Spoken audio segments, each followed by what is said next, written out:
ప్రార్థన చేయండి.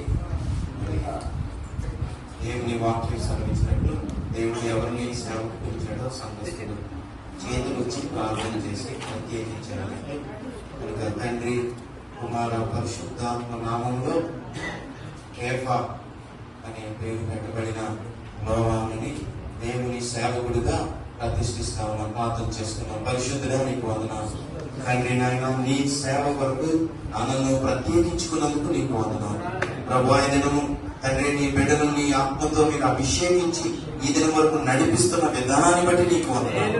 ఇంకా గొప్ప కార్యాలు మీరు చేయమని ప్రార్థన చేస్తాను. బిడ్డ ద్వారా ఈ గ్రామం అంతటిని తండ్రి చుట్టుపక్కల ప్రాంతాల్లో నీ గొప్ప వెలుగు ప్రకాశింప చేయమని ప్రార్థన చేస్తాను. మీరు జలములలో పడి వెళ్ళినప్పుడు అవి మిమ్మల్ని ఏమీ చేయలేమని నీకు సెలవించావు. ప్రతి దుష్టుడి కీడు శోధన అపాయం నుంచి తప్పించమని ప్రార్థన చేస్తాను. నీ నామములు అభిషేకిస్తా ఉన్నాం ప్రభావ. నీ ఆత్మతో మీరు నింపండి, నీ శక్తి నీ బలముతో నింపండి, నీ వాక్యముతో తన నోటిని నింపమని ప్రార్థన చేస్తాము. బిడ్డ ఎక్కడ నిలబడి మాట్లాడుతున్నాడు అక్కడ ఎవరికి ఏది అవసరమో అది మీరు ప్రతినిధిగా బిడ్డలను మీరు తండ్రి అభిషేకించమని ప్రార్థన చేస్తాము.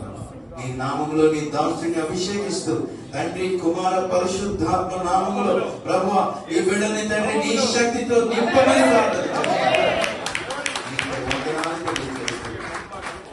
నీకే సమస్త ఘనత మహిమ ప్రభావం అర్పించుకుంటూ ఈ ప్రియ కుమారుడు మా ప్రభు రక్షకుడు పరిశుద్ధుడైన యేసుక్రీస్తు నామములో ప్రార్థించి ప్రతిష్ఠించి ఈ ప్రార్థన అడిగి వేడుకొంచున్నాం తండ్రి.